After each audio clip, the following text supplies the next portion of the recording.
What's up guys? Chief here with another video where we learn how to play Protoss in Starcraft 2. So today we're going to talk about another mid-game transition out of the 3-gate robo opening. If you guys did miss that video where I talk about how to do a 3-gate robo opening or just don't know how, click right here. I make a video where I go through that whole build with you guys really nice. You can understand what you need to do to get to this point in the video. We're going to start right off where we do the 3-gate robo opening and then learn how to transition out of that. So if we go ahead right back to our nice graphic that we've all learned to love, here it is. This is what we talked about in a different video, an aggressive mid game where we want to attack, we want to kill our opponent really fast. We want to do a nice aggressive mid game, try to end the game, and go with that kind of a style. So in this video we're going to talk about more of a defensive and passive macro focused style of play, which would be getting your expansion nice and saturated. You're going to have 2 bases, work up to 3, work up to 4 even maybe. We'll talk about that. Don't worry about it. Don't panic. It's okay. It's going to be okay. We're going to go through it all together, and then you're going to kind of get out some nice strong tech units, get some good upgrades, and then attack your opponent nice and confident with that ever famous Protoss Death Ball. We all know, we all love it. Protoss Death Ball. That's what we're trying to build. Now, one of the best ways for Protoss to do that is with the addition of Colossi. Now, let's be honest. Colossi kick ass. They kick ass. They shit lasers everywhere. They do a ton of AoE damage. They can go up and down walls. They can stomp out force fields. They are really good. If you have not used Colossi as a Protoss before, you may want to reconsider your life choices. That's how strong Colossi are. So let's talk about how we're going to get those Colossi. We really want those nice, strong, scary units to add to our army and make our mid-game push.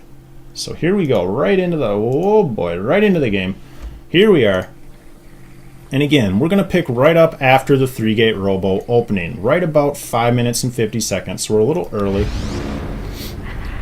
Here we are. Our gateways are coming up. We're making our immortal, hopefully. There it goes. And now we're going to get to the point where our economy is going to become faster than we can produce out of this setup. We're going to have nice little gaps to where while you're waiting for your warp gate cooldown to come up, you're going to have a nice chunk of minerals. And now you'll see that here. I'll try to demonstrate that for you. So as you can see, we have like 350 minerals. Our immortal's about to come out. This is the point where you make a choice. Do I want to be aggressive? In which case you would spend all these resources here on your army. Or do I want to be defensive and take that expansion sooner? In which case you would wait for 400 minerals and throw down your expansion. So that's what I'm going to do in this video. We get our 400 minerals, we throw down our expansion. Here we go. Now, our next minerals we're going to use to make more army things. Army things. Yes. In this case, I chose sentries because they're cheap for the minerals. We're getting nice and low on our minerals and our gas, using that effectively if we can. Now, we get to this point in the game, and this is how we're going to get up to those Colossi. I'm going to go back to the graphic. Here we are. We want to get to the Colossi. We want to add those to our army, be nice and strong, go attack things. We're going to try to add 2 forges. We're going to add a robotics base so we can make those Colossi. And we're going to add another 3 gateways. And the 3 gateways are here because with this addition of this second base, here, our income is going to be a lot higher. We can produce out of a lot more gateways. We can keep these warp gates on cooldown, and we're still going to have a ton of money. So we're going to add 3 more gateways to help offset that income. We're going to use it up as much as we can. So here we go. Again, I'm going to pause just for a second, guys. This is not the end-all guide to getting to Colossi. There are probably hundreds or thousands of different ways that you can get to Colossi in the mid-game. This is not the only way. I'm just going to give you my kind of suggested outline of how to do it. Please don't take it too literally. This is just an example, okay? Keep that in mind. Keep that in mind. Here we go. Building our pylons. Try not to get supply cap. That's important. Speed it up just a little bit. Waiting for the second base. Waiting for the second base. Waiting for the second base. Continuing to use our warp gates and adding units. We're not cutting probes back home. These are things we want to do. Now, here's kind of an important part of the transition. We notice our second base is coming up.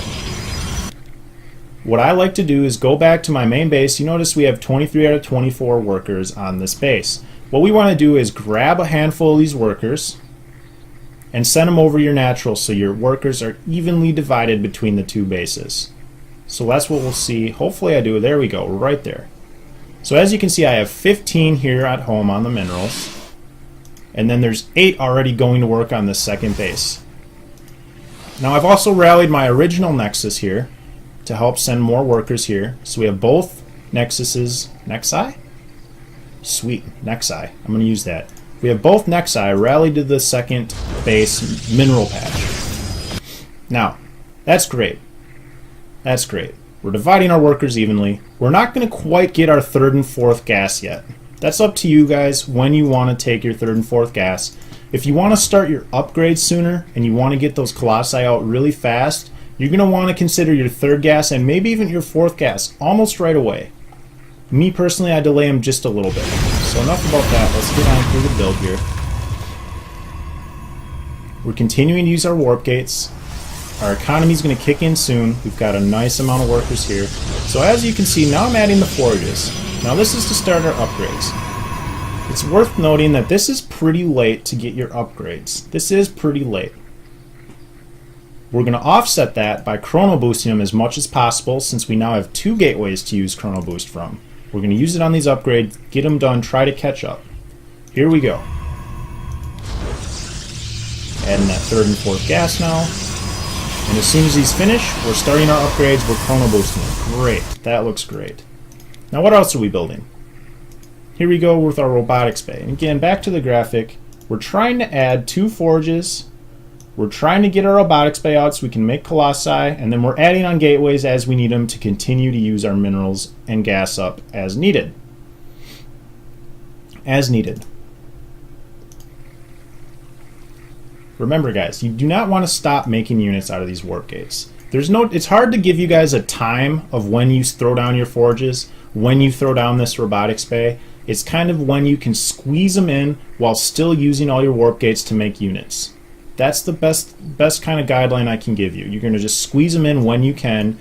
It is worth cutting the production, cutting your warp gate cooldown just a little bit so you can get these buildings out. But you don't want to delay them too much. Otherwise, you're going to fall behind in army value and you might get it killed by an attack. So there goes the robotics bay. We're continuing to add pylons. We don't want to get supply capped if we can help it. We're warping in units at the front.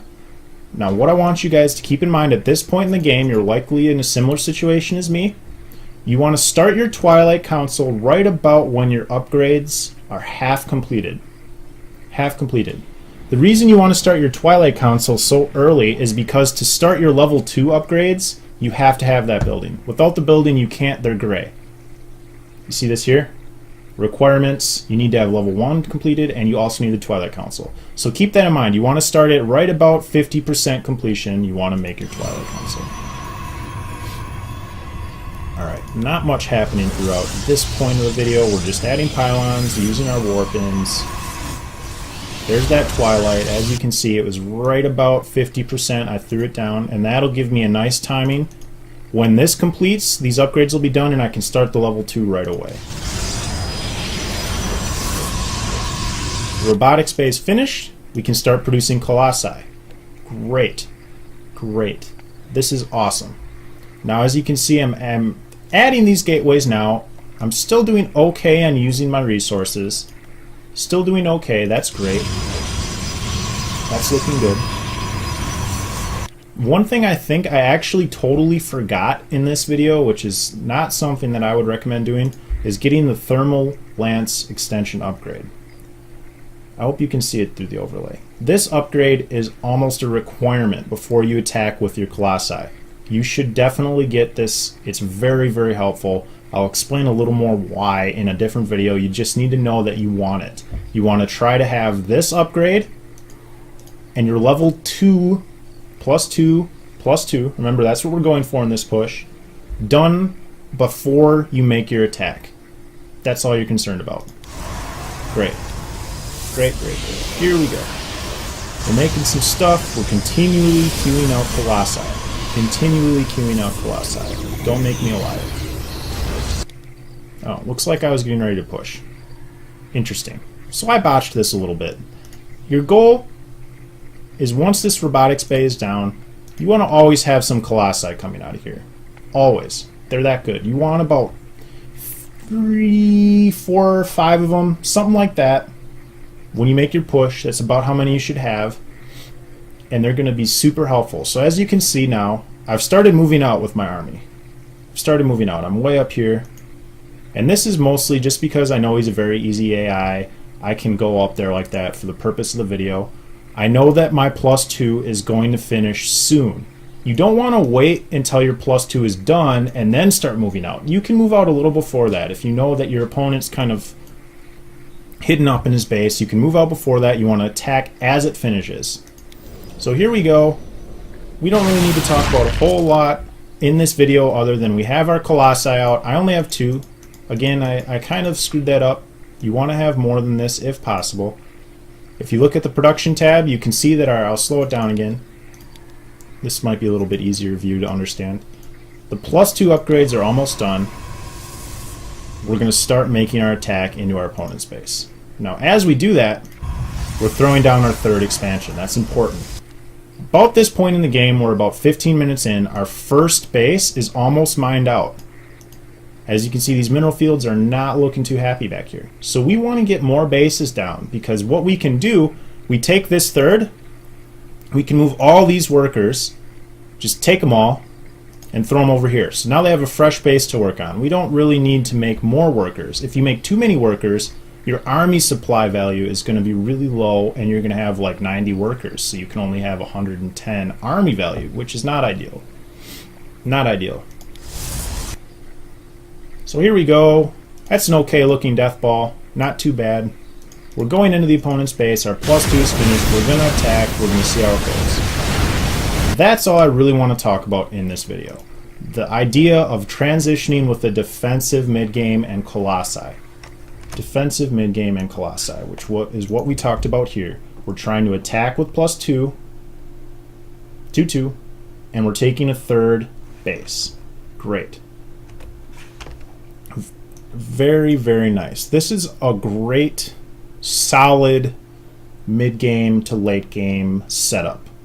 You can, if you don't do enough damage to win the game with this kind of a push, what we're talking about right here, you can start your level 3 weapons, your level 3 armor, back at home on the forge. You can add even some more gateways, take a 4th base.